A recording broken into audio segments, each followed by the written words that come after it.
Hi, in front of me I have BLACKVIEW A80 Pro, and I'm gonna show you how to add the photo to a contact on this device. First, we need to open the Contacts app. To do it, tap on this icon right here. Now let's select the contact we want to add the photo to, for example this one. Then tap on the edit icon right here next to the star icon.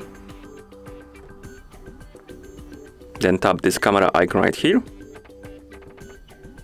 And now we can select the two options. We can select take photo, and this option allows you to take a photo with camera, or you can choose the photo from gallery. I'm gonna select the second option, choose photo,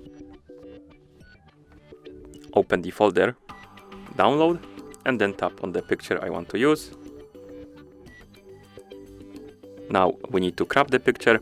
Basically we can move this frame around, recenter the picture the way we want. We can also make this frame smaller, bigger, and we can rotate it by swiping left or right on this bar right here. Once you're done, tap on done, then tap save in the top right corner to save your contact. As you can see, the picture was added to our contact, and that's how you do it. Thank you for watching. If you found this video helpful, please consider subscribing to our channel and leaving the like on the video.